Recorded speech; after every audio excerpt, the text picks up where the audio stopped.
Hello, everyone.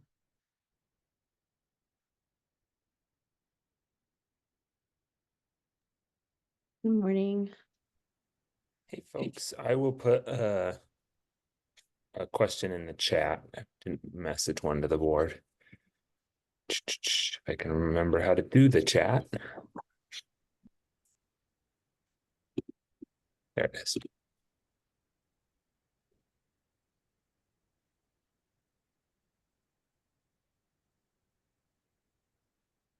All right, so I put a broad question. I want to know, we're going to talk about policy tools a little bit. And so I wanted to have our question be a favorite tool or instrument, and you can take that however you want to take it.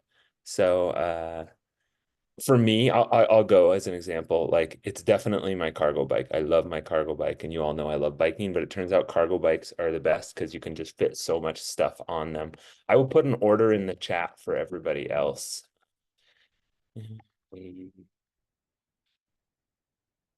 Hey, Ryan, do we have everybody? I don't think.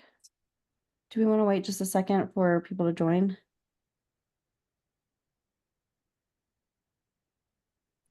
Yeah, do you want me to wait? I'm just trying to see who isn't supposed to be here. We just have Tammy and Karthik out. So if we want to give just a couple more minutes or Yeah. a minute, just one more, I think would be good. Okay. Sorry, I had my volume off, so I just thought no one was talking, and it turned out I was just talking into a quiet speaker. My AirPods aren't working today, so I was trying to figure out how to get them to work and to start Zoom and all the things. But before we get started, I wanted to ask you, Ryan, do you have everything you need to submit the HP? Okay. Yeah. I'll put it on my At list. least I think so. Does Tammy want to be author on it? You know? I have no idea, and she's Okay. out of pocket today completely. Maybe So I'll just put both of us on there for now and ask for forgiveness later if she doesn't want to. So, I'd say the same. okay. Okay, I think we could probably get started now. Go ahead, Allison. Okay. Thanks for the prompt, Ryan. I think the first tool that came to my mind is needle and thread, or string. So I find those really useful and fun.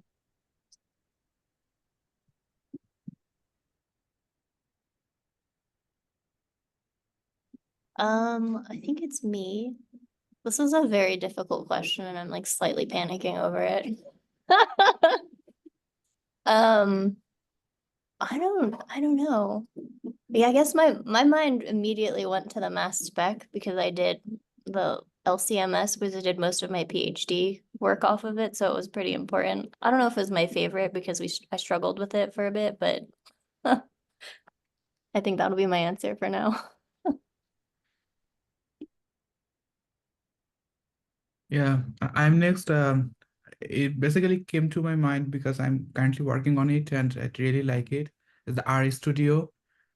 It has great flexibility when I'm plotting the data, and it gives me very good figures sometimes, and I can play it around because it has so many cores available in the web. So yeah, that would be my answer. Thank you. Next is me. Favorite tool and instrument in workplace or in general, Ryan? I didn't specify, so.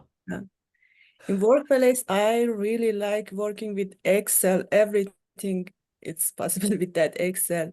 And generally, that microwave oven, everything, even coffee maker, you can use that microwave oven. I like it very much. That's my answer.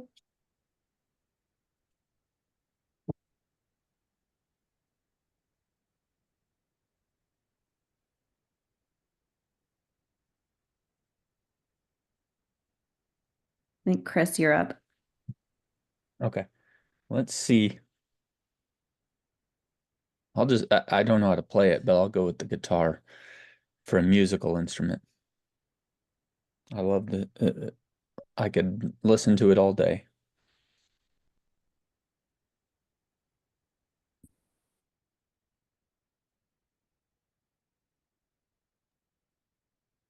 I think Stacy, you're up next. And then I can go. I just saw my name in the chat, but not with the list because I joined second. Oh, Let's see. Since I have this little one right here for now, I'm going to answer for her. And she's going to say that her favorite tool is the laser monster. And then mine is, I don't know. The first thing that pops into my mind is my Ego lawnmower. It's my electric lawnmower. And I don't know. Yeah. It's very useful. I think I'm last. Work-wise, it would be Miro because I'm very visual in my organization. Excel scares me. So if it's just lines of items and data, then it goes by my head. So I'm very visual. So Miro with sticky notes and everything. And then home-wise or in general, it's the air fryer. I use that thing every day. Like I didn't think I would need another like thing on my counter after getting an Instapot and I have a crock pot, but I use an air fryer every day. So Zara, if you need something else, an air fryer would be like a replacement for microwave.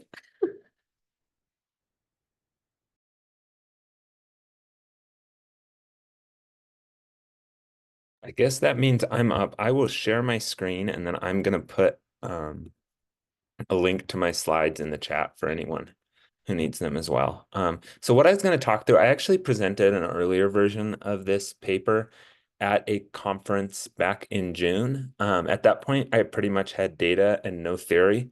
So I've tried to add theory back into what I've done and modified the model accordingly. I got to remember how to share my screen. Okay. It says it's disabled. Is that possible? Oh, yes.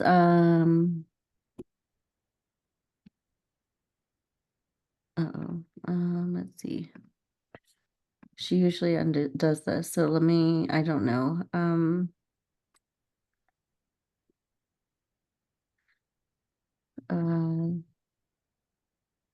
Okay, try again now. Okay. Hey, it worked. At least I think it worked. Oh, no. Okay, it's on my end. Dang it. Okay. Maybe we'll try this. I forgot liberal arts did something weird to my computer. Do you want me to share and I can Sure. Sure. Okay. Mhm. That or we can just leave the slides be and have a conversation and that would work. I'll just tell you when to switch. How about that? Yeah. Okay. Perfect. So I have a long title because I always create long titles that are hard to interpret. So it's other restrictions may apply using calibration to modify policy targets. And we're mostly going to talk about air conditioning rebates, which is a little different. I think we spent a lot of time talking about heat pump rebates and like electrification. And as I've been studying those in Denver, I think there's a lot of useful questions we can engage with around the air conditioning side too. And so that's what I wanted to engage with today. Next slide. Okay, so in that title, I threw some jargon from like my field up there. So first of all, when I'm talking about policy here, I'm actually looking at things that are motivating individual behavior change. And we'll use this tool or this word, policy instrument, to refer to a public policy that aims to change behavior. And this is really important because we could think about policy as just like broad rules, but the focus here isn't that policies just exist in space. They are designed in order to shape behavior of a target population. There are different theories as far as how we might define those target populations. Generally, I just adopt the theory that they are boundedly rational actors. They're not like going to be irrational, but they're going to be prone to mistakes, and you can use tools to manipulate behavior or drive different behavior. What I'm really interested in here is how we calibrate those policy instruments. So when we talk about policy calibration, we're referring to the rules or parameters we set around a specific instrument. So the idea might be we might have something like a heat pump rebate, and there are rules about who qualifies for that rebate or who can apply for that rebate, or maybe where you need to live or your income qualifications. And as we shape or calibrate those rules around a rebate, we can actually change how the rule functions. And so we would call that as impacting its policy specification. So as you change those rules around a rebate, you might actually shift who the policy target is. And that's kind of the argument, like from a theoretical perspective, I want to make in this paper, because I don't think that's an argument that's strongly understood in the literature. Generally speaking, when we look at something like a rebate, we'll say, hey, it's going to change behavior of consumers. And my argument is actually going to be that those rules that we place on something like a heat pump rebate can shift the design of the policy so that rather than impacting consumers, it maybe impacts contractors as well. And so if we want to understand the impacts of the policy, we can't just understand what happens at the individual household level. We have to understand what happens via contractors and then all of the houses those households, those contractors serve. All right, next slide. For those, if you're like wildly unfamiliar with utility electrification rebates or energy efficiency rebates in general, I think there's actually been a switch. So here in Colorado, they're now referred to often as like beneficial electrification rebates, but they've always just been energy efficiency rebates. But the theory is often the same. They're generally adopted as part of demand management programs. That's like the traditional way they're seen. Recently, states have started adding these through things like, using their Inflation Reduction Act money to have rebates of some sort. But that's actually not like the predominant way they've been adopted. Mostly it's been through these demand management programs. And the way a demand management program works is a utility is regulated by the state and they get to claim credit for energy efficiency goals that their customers receive. So they might say, for example, that you can have $500 if you're a customer to put in a high efficiency AC system. Or in Denver, you can get $1,500 if you put in a heat pump. In exchange for giving out that money to the consumer, the utility gets to claim the energy savings and a refund from the state. So the way this works is they actually bill the state for the reduced energy use. So if it's like 13 cents a kilowatt hour, they tell the state, hey, because we have this program, you need to pay us back for the energy we can no longer sell.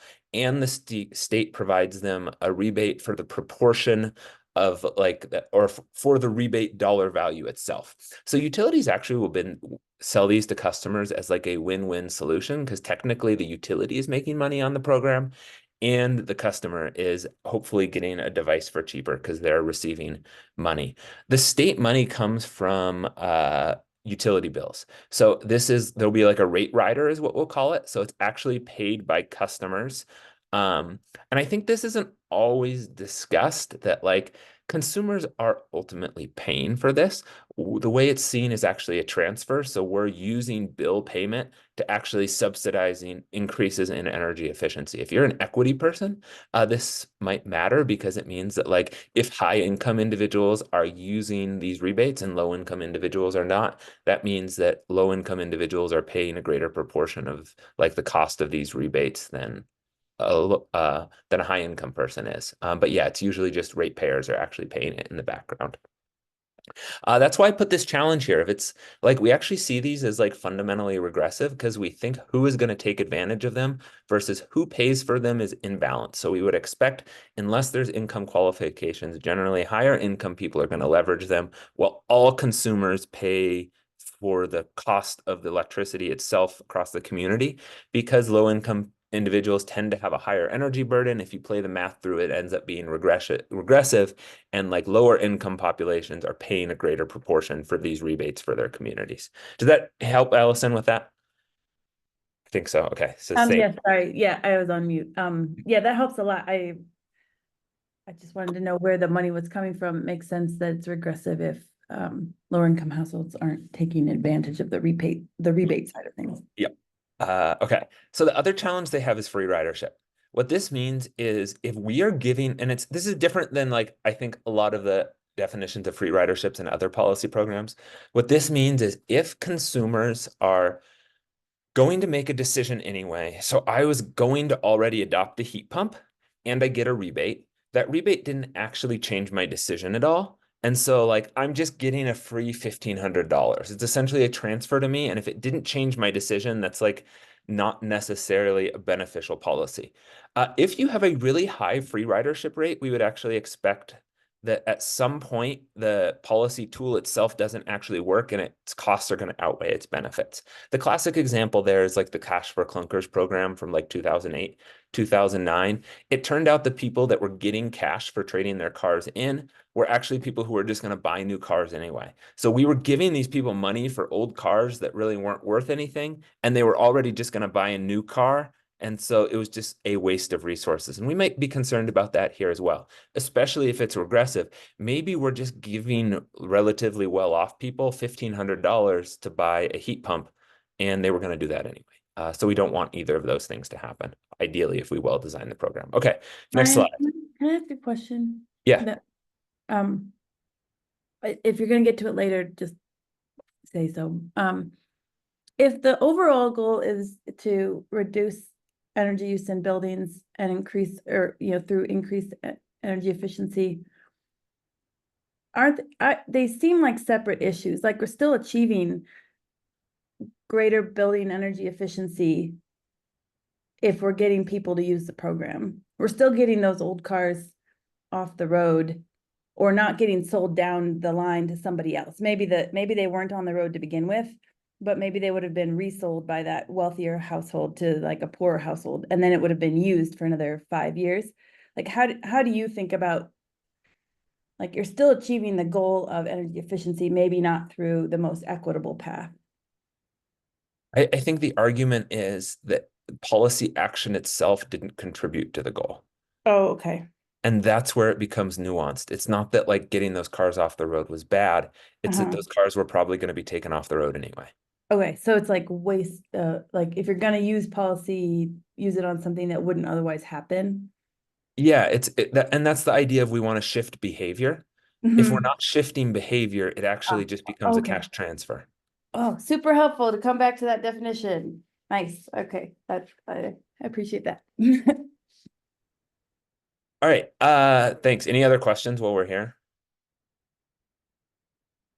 Okay. So we're going to study, I want to study these rebates in Denver because we have really good data on Denver. And so what I was actually going to study in this case is something a little different than those rebates. So in Denver, Excel has what they call a trade partner program.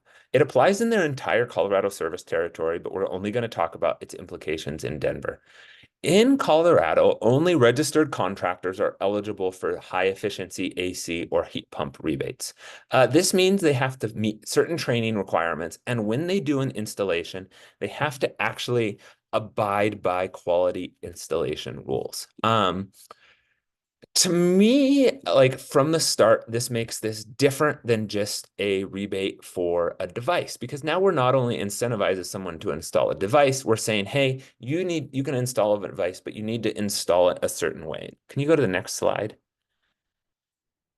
This is like a screenshot I took of Excel's rebates of like air source heat pumps, cold climate heat pumps. And you'll notice that those cooling technologies, except for the mini splits, they require this quality installation. And so that's the thing that today's talk is really going to hang on, is like, what is the effect of adding quality installation as like this add-on to these programs? If you pull this rebate sheet, it'll say with quality installation, but if you look at Excel's documentation, they usually advertise it in terms of, hey, you can get like money for a heat pump, or you can get money for a central air conditioner. They don't usually put the quality installation part up front. This is something that they talk about afterwards, and they have like, if you, I think I actually have this later, they say like, you should encourage your installer to pursue quality installation, but it's actually a mandate of the program. And to me, that's intriguing because it adds potentially a different target to this rebate. Can we go to the next slide? So the way I talked about rebates, we would actually expect the rebate to affect this two-stage household decision process that I have on the left. But my hunch is once you add this parameter that we need to think about quality installation, you're not only affecting what consumers' behavior is, so consumers want to install this thing, you're affecting contractors. Now, we've known for a long time rebates should affect what contractors do. The famous story here is once there's a rebate, contractors will like increase their price, therefore to capture the value of the rebate. And that is 100% the way we expect rebates to work. In that case, what we would actually expect is contractors are going to capture the rebate. In order to capture the rebate, they're going to actually increase demand of these devices. So they're going to be willing to install more of these devices, and they themselves are going to benefit from the rebate rather than consumers. That can actually, we can still accomplish our policy goal that way, because if it's changing the recommendation contractors are making, then we would still see more of these heat pumps installed, even if it's not saving consumers money. And I think there's really good reasons to expect these rebates might not be saving consumers money. To me, though, once we add this quality installation parameter, we're actually changing the way the whole entire system functions. Because rather than installers just thinking about, oh, I need to install this technology, they have to think about process for how they go about installing the technology. And that introduces the potential for spillover. Once I've changed my installation process in these set houses that I'm applying the rebate, then am I also doing these quality installation practices in other homes? If that's the case, you can't actually measure the impact of the rebates just by looking at individual households. You have to look at the community overall. All right, next slide, please. So what is this quality installation parameter? This is direct quote from Excel. QI includes sealing all visible ducts, providing at least 400 feet per minute of airflow, cooling per ton, applying manual J calculations, manual S calculations to determine the right size and type of equipment. So some of the people might just qualify these as like, these are best practices that AC and heat pump installers are doing. But we know they're practices that like don't always happen. We actually know from like Excel's own, they've done surveys of contractors in the region that they don't apply these everywhere. They apply them in some places. But the idea here is that if we do this correctly, we're actually going to save lots of energy. Can we go to the next slide? So what I actually want to do for the research part of this, so that was like case description. I want to utilize documents from the Public Utility Commission to demonstrate that these rebates aren't just affecting consumer behavior, they're affecting the behavior of contractors. They're affecting how they install the devices. And hopefully I'm going to make the argument that it's not just where they're rebating devices, but it should hopefully shift their practice overall.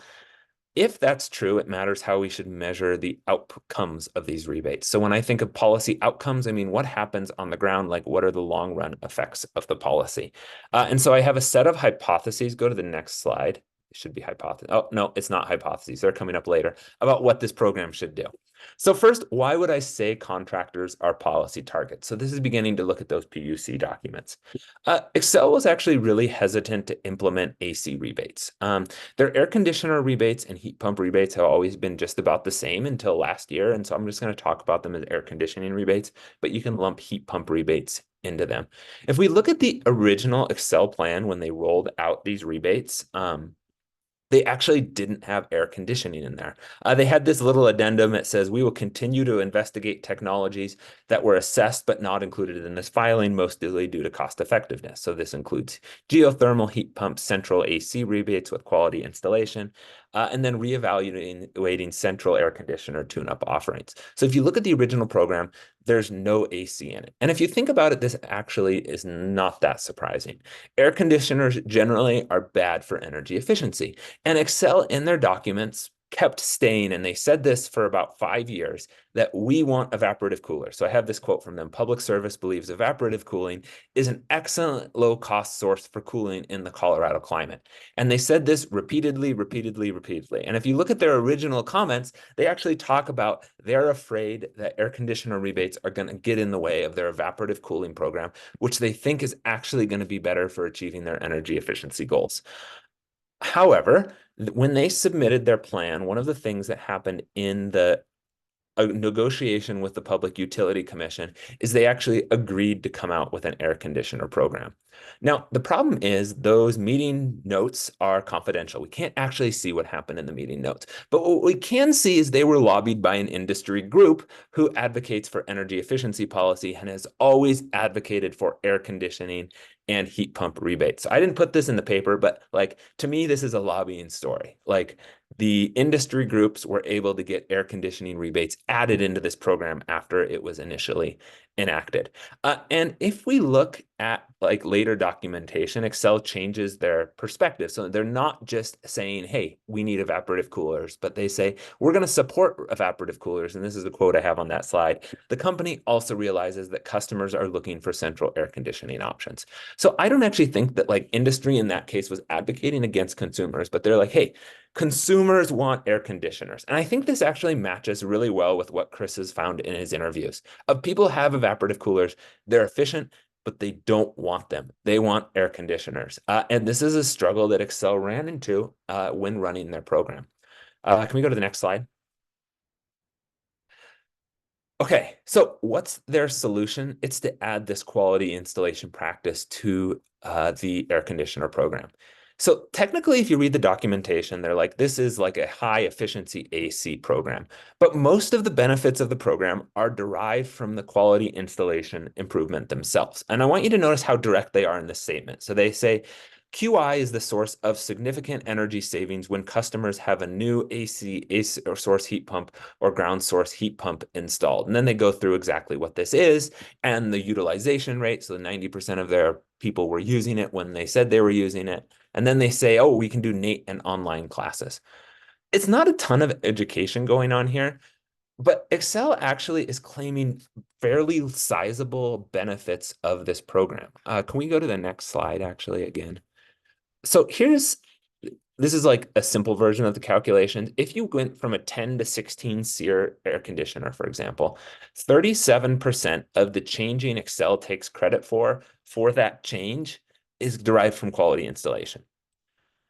This is actually a sizable amount. And I think when we talk about policy, we really only talk about the technology behind it. We don't talk about the fact that 37% is based on that with quality installation. It's not just an addendum. It's a major change to the benefits that Excel gets to derive from the program.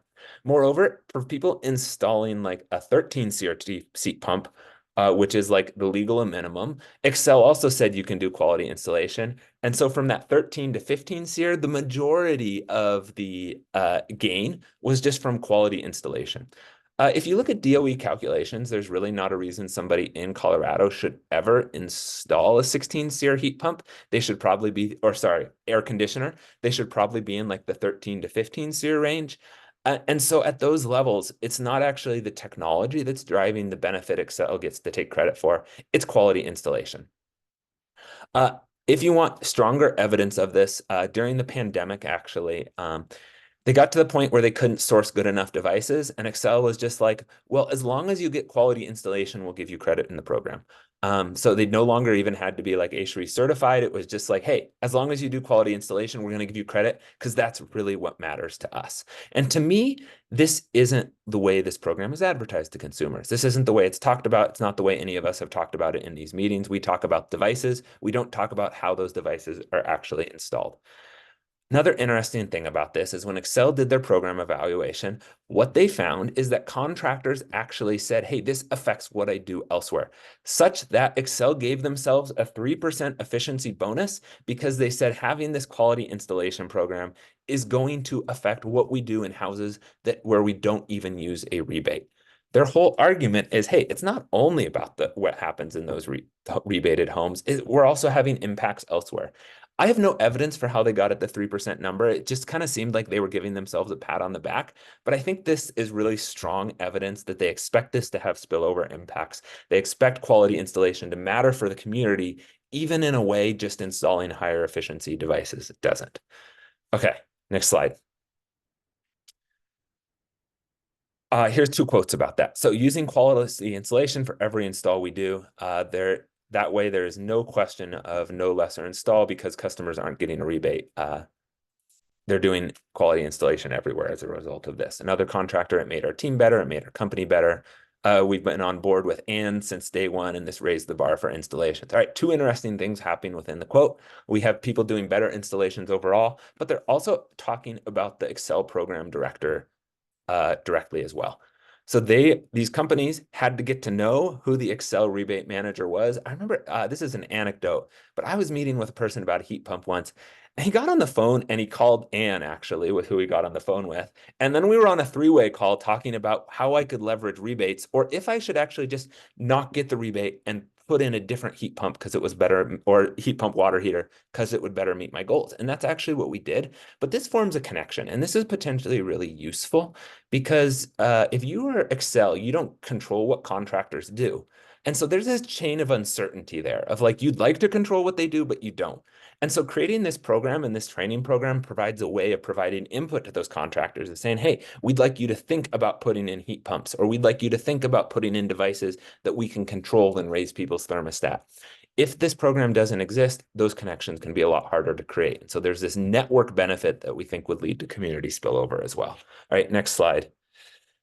Okay, community spillover impacts. So based on this, what I actually expected is if we see or what I'm hoping to see is that Excel's trade partners is what I should call them, are going to have different outcomes when they're installing HVAC in people's homes compared to people who aren't trade installers. And I'm going to expect three things. Generally, when we look at those installers, we'll see them doing more efficient installations, higher cost installations, and we can talk about that. And then fourth, that they'll have fewer failed permits. So I think more efficient installations makes the most sense. So if you're a partner with Excel, you're going to be able to give rebates. We would expect that to increase your demand for devices, but we would also expect, because you have more of those devices available, you'll use them even when you don't have a rebate available. Higher cost installations, we do expect this would increase training costs for installers as part of that. And so if I'm doing quality installation, I'm not just going to pass that cost on to consumers who get the rebate. I'm going to probably pass it on to everybody else because I have to pay for my workers to have better training. I'm probably also going to provide better services overall, and we would expect that to be reflected in a higher cost point. Fewer failed permits. The expectation here is if you're getting more training, you're going to do a better job. If you're doing all the proper calculations, your device is going to be more likely to meet the standards of the county. Now, county standards are usually like base livability requirements, so these aren't that stringent. It's like, are things set up properly? Is the electrical wired correctly? But we'd still expect, as you get trained more, you're going to make fewer mistakes in this area. All right, are people on board? Does anyone have questions about any of those hypotheses? I've been throwing a lot of information out, so.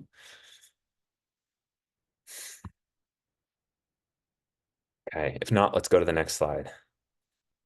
All right, so how are we going to test this? We're going to use the permit data. I know you've all seen this a lot, so I'm going to skim over this. Denver County data, highest population area of Excel's service territory, and we have mechanical permits that are pretty clean from 2020 to 2023.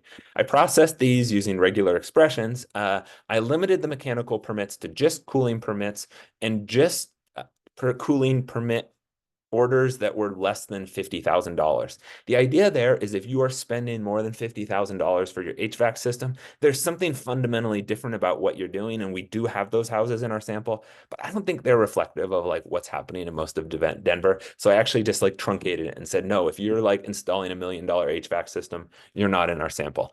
The permits are really useful because they record the value, so the cost, they record what technology is being installed, they record who the contractor is, and then we can actually say if they failed on their inspection. On top of that, I coded which contractors were actual participants in Excel's program. Now, Excel doesn't maintain this in like a time series fashion.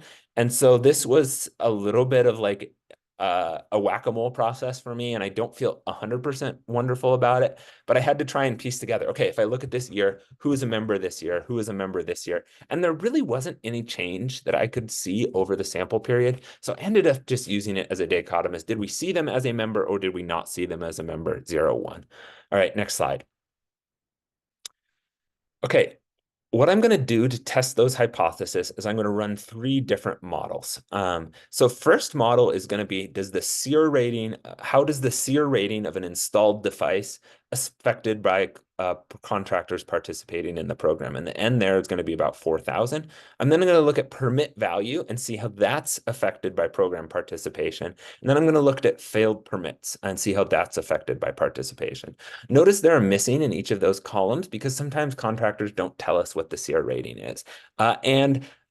Not everybody gets their device inspected. And this is actually a challenge because there's just like a lag there of like, you don't know when these are always going to be inspected, and the inspection might never get scheduled. And I'm just going to treat those as missing and not include them in my model at this point. The true N for this is actually probably 336. So when I model things, I'm like a multi-level modeler. And so everything I think about as there's different levels. I'm going to use contractor random effects in a Bayesian model so that I can say, hey, we expect these contractors to come from a distribution, and we're going to understand how individual parameters related to those contractors affect those outcome variables. But if you're like, what's like the minimum N, it's really there are 336 contractors in the sample, and we want to see how their behavior affects these three outcomes. Okay, can we go to the next slide? All right, so essentially I built fancy models of CR rating, cost of permits, and permit failure, and tried to build a model that fit as well as I could get it to fit. So you'll notice there, I can do a really good job of predicting how much a permit is going to cost based on like the technology installed, who the contractor is, etc. We do pretty well as far as a model to fit those CR ratings. And actually the permit denial model is better than random guessing. And so as a social scientist, oftentimes our models are random guessing. So I actually feel very good about like how our data fit for each one of these. Next model or next slide. Okay, this is a fancy regression table is all this is. And so what's going on here is on the x-axis, those are coefficient values. On the y-axis, these are variables. And so what I'm actually interested in this paper is the variable on the top line is the utility a quality installation partner of Excel. If the range there, so that's actually a credible interval because it's a Bayesian model, but you can think about it as a confidence interval and a mean estimate, and you'll be about at the same place. If it's to the left of 0, we would say, hey, that's a significant result. If it's to the right of 0, we'd say it's a significant result. And what we're looking for is credible intervals that don't cross 0, because then they're different from 0. So what we see there, if we look at that top line, is utility QI partners have fewer failed inspections overall. Their permitted jobs cost more, and they install more efficient devices. So hopefully, if you recall back, that's what we would expect to see if the theory was right in this case. Can we go to the next slide? There's a lot going on in that model, so we can talk about this in more detail. But essentially, for each of those hypotheses, generally speaking, on average, QI partners are doing 50% more efficient installs based on the CR technology rating.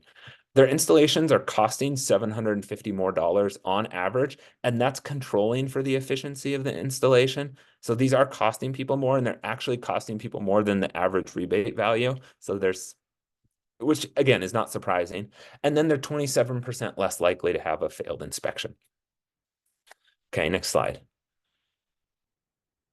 One of the challenges is we don't actually know which houses get rebates versus don't, but we do know that top rebate earners get about 65% of all of, or sorry, the 15 top rebate earners are responsible for about 65% of all rebates applied for in Excel service territory.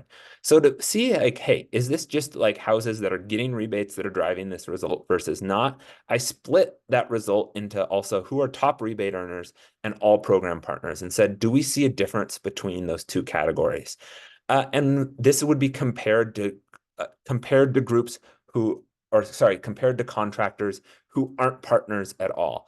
And what we actually see is the results generally hold for both groups. And, you know, being somebody who gets like fewer rebates, we still see you doing more, fewer failed permits, higher efficiency permits. And actually those groups are the people who are driving those higher cost installations. And I think part of this is those top rebate earners are really large companies that are driving the bulk of installs. All right, next slide. All right, hidden in this is there's huge unexplained variation in contractor level effects. So even controlling for, you know, lots of characteristics, what that top panel on this graph is those are like my plotted posterior random effect estimates for individual contractors. On the bottom row is our estimate of the QI or the impact of quality installation on contractor outcomes.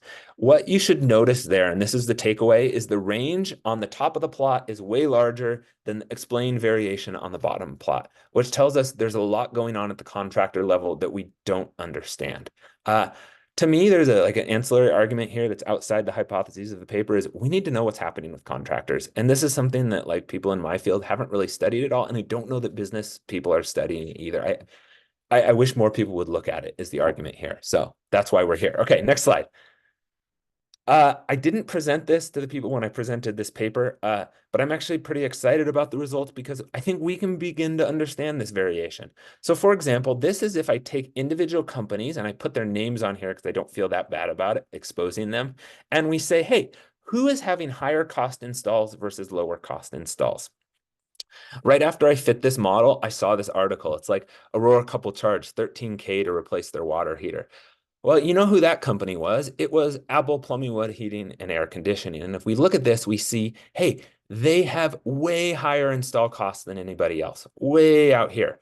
Same with this Home Service Heroes company. And we can see that there are some companies that are charging people lots of money for the same thing that's being installed in these other very low cost installations. And I don't think we have a great handle on what's going on here. It's not something anyone regulates. These contractors show up at people's houses and they give them a dollar value. And some people are taking hugely different price estimates from people just to get their water heater, HVAC installed, whatever they're doing. All right, next slide.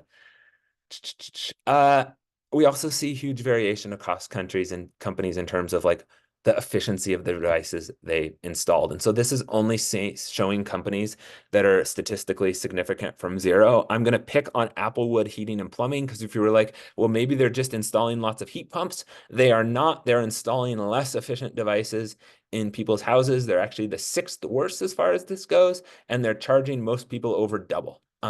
So I don't think we necessarily have a great handle on what's driving this variation in efficiency either. Next slide, please. And failed permits, this is the thing actually that there's the least variation across companies on. I will say that like the largest company is Cooper Heating and Air Conditioning, and they are the company that's least likely to fail the permit process. And so I think this is partially based on experience and quality controls, as we expect large companies generally to be better at meeting rules and requirements. Okay, that was a lot. That's what I have for you. Sorry for talking at you for 30 minutes. Questions, comments? We should throw this paper in the dustbin. I'm open to all ideas. I have one question. And this is more anecdotal, but I'm just curious if you have any ideas why. But so about 4 months ago, we had to replace our air conditioner. It was just old, not really working any longer. So we had a new system put in place by Arbuck, and I was never told about a rebate whatsoever. So later on, I had an energy audit done, and they asked me, did you ever, they said something like, we assume you already have your rebate, and I didn't know anything about it. And then, of course, now I have more money that I can use to pay off that equipment. So does the company benefit? I guess, so this is relating back to your paper, although dealing with a different utility. Does the contractor benefit in any way by not informing consumers of the rebate? No. It would have been more just like a mistake. We would expect them to inform where they sometimes won't, and this actually shows up in their Excel's program evaluations as well, is it's if a house they don't think they can meet like the quality installation parameters. Black Hills, where you are, doesn't have this quality installation rule. And so I think Black Hills, it's just like a dollar value. And I think consumers there can apply for it, whereas in Excel service territory, only contractors can apply for the rebate. And so there's a difference there as well as like who applies for it. And I think the argument might be that like based on who applies for it, it's actually easier for the contractor to capture the value of that rebate. Whereas if like you have to apply for it, like why would they mention the rebate to you? There's not really an incentive to, because it's harder to capture and they have to encourage you to like go through the process, and they're not necessarily sure if you're going to go through the process. That's how I would approach that. And so I think that to me is another case of like the rules we set up around these things matter, and they matter for how people pursue these and who pursues them and whose behavior it's going to change.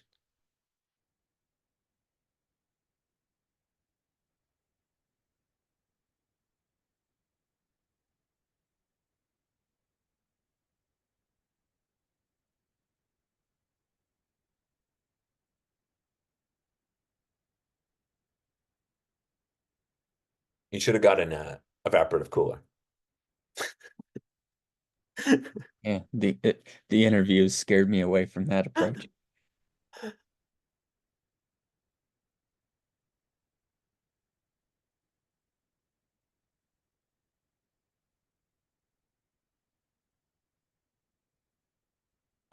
If nobody has questions, I will say, so I shared a draft of this paper, and if anybody's like, this is really interesting, I'd love to help you finish it up or whatever, I would love people to help on it. I think like the manuscript is like too long. There's a lot there, but I think it's relatively close to being able to submit somewhere.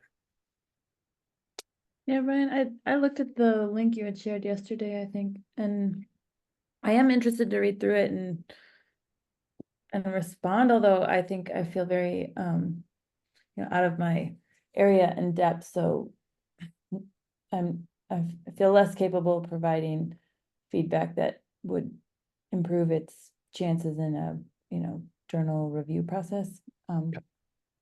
But I guess Well, to be yeah, clear, I don't feel great about my own ability there. So I think something that I still feel like I don't know if it's missing.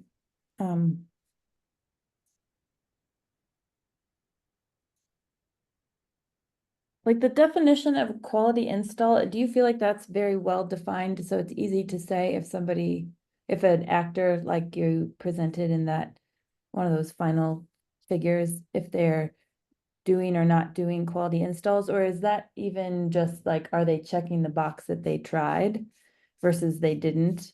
Like, I'm curious at what stage you think the assessment of quality install is. Is it, I'm trying to think of a better way to ask that question. Is what I'm getting at making sense? Maybe not. yeah, I think there's like two things here. So you can get education to be a quality trained installer. Yeah. You can say you're going to do quality install and report you do quality install. Yeah. And you don't, or you can actually do quality installations. Yeah. I think there's variability in each of those things across the sample, likely. Mhm. Excel Well, does oh, sorry, go ahead. audits. I'm sorry. So where Excel has audited people, I think there's good evidence about what's happening. And Mhm. that's part of why Excel has contractors submit or has had contractors submit, like, here's what I did on an individual site, so that Mhm. hopefully they're actually abiding by that. In Mhm. 2023, they abandoned like having people report. They just had to promise they did quality install. And so my Uh-huh. hunch is it probably dropped off some then.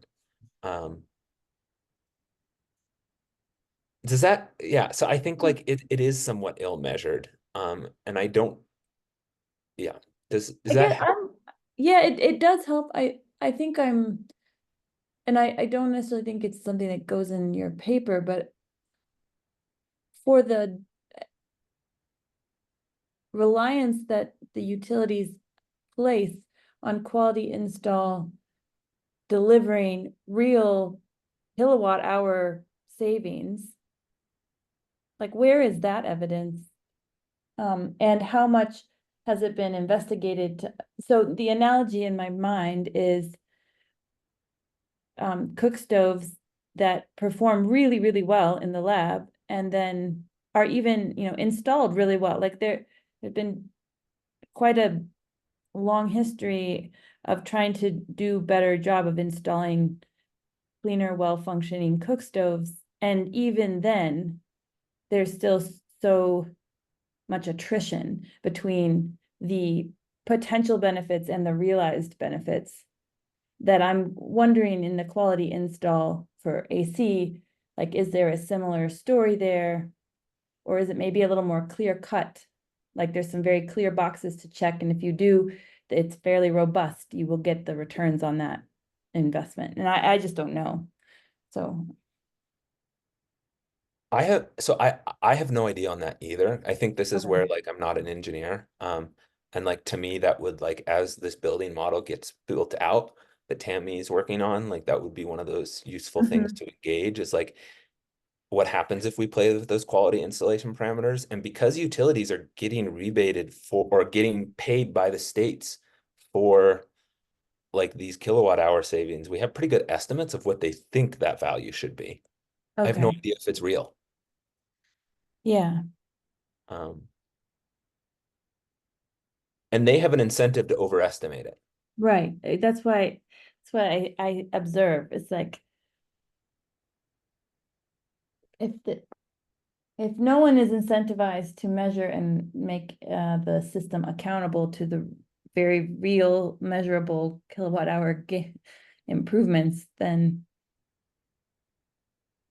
like for instance, I've read about the tree planting efforts for CO2 emissions. There was a nice long format article in MIT Tech Review like a year or two ago about how like there are groups incentivized to pay money to plant trees, and there are groups incentivized to pay or to say that they're planting trees if you pay for some CO2 emissions, but there actually isn't any accounting, or there hadn't been any close accounting on what trees are getting planted and what is their CO2 uptake. So I feel like it's somewhat similar, where like they've taken out of the equation any tracking of the real gains that happen after an install. And I guess I'm thinking about it from like what I would take as an engineering standpoint, that you could install equipment at the point of installation that would track that performance. You know, maybe nobody would want to, but it's not beyond the reach of observation. Just maybe beyond the reach of what people want to observe to find out that it's not doing what they wanted it to. Yeah. Well, and like, I don't know, I'm always a little bit like, to me, there's also like, once my system works better, I might actually be like more likely to run it more and actually use more energy in the long run. Yep. Yeah, they call that the rebound. Yeah. I mean, the more I got into reading about these energy efficiency rebates, like the less convinced I was sure they worked. Like, I think they might change behavior, and I want to be clear that like there's something going on there. Yeah. I'm not sure there's the full benefit Excel is giving itself. Yeah.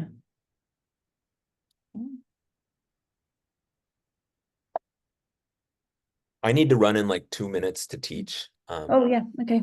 Thanks for the Fortunately. in-depth presentation though on your work. I do appreciate it.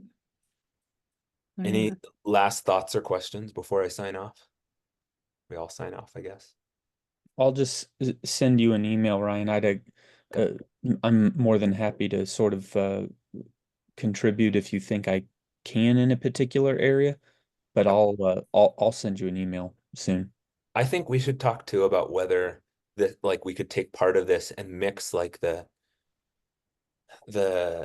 evaporative cooler rebate stuff with your evaporative cooler findings. And like I think I mentioned that to you, that if we put together like a PUC document analysis with your interviews, it might be a way of spinning a second paper out of your interviews to talk about how like optimal technologies aren't necessarily optimal for comfort. Interesting. Yeah, okay.